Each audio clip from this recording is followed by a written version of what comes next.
ناظرین، اسلام آباد میں مذاکرات کے عمل کو حافظ محمد طاہر محمود اشرفی نے پاکستان کے لیے ایک اہم پیش رفت قرار دیا ہے۔ ان کا کہنا تھا کہ مذاکرات ایک مسلسل عمل ہے جو جاری رہیں گے، ان کے نتائج اللہ کے ہاتھ میں ہیں، جبکہ انسان کا کام صرف کوشش کرنا ہے۔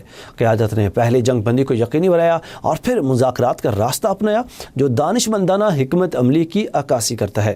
اسلام آباد میں مذاکرات کا دروازہ کھل چکا ہے اور یہ سلسلہ آگے بھی جاری رہے گا، جو خطے میں امن کے قیام کے لیے اہم قدم ثابت ہوگا۔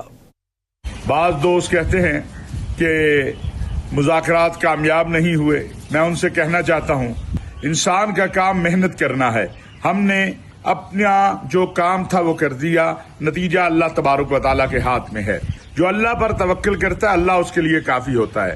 آپ کی قیادت نے، فیلڈ مارشل حافظ سید عاصم منیر صاحب نے، وزیر اعظم صاحب نے، وزیر خارجہ نے اللہ پر توکل کرتے ہوئے ایک بڑا کام جو تھا اس میں ہاتھ ڈالا۔ اللہ نے مہربانی کی، پہلے سیز فائر ہوا، پھر اسلام آباد جو کہ ارض الامن والسلام ہے وہاں پر مذاکرات ہوئے، اور مذاکرات کا سلسلہ بند نہیں ہوا۔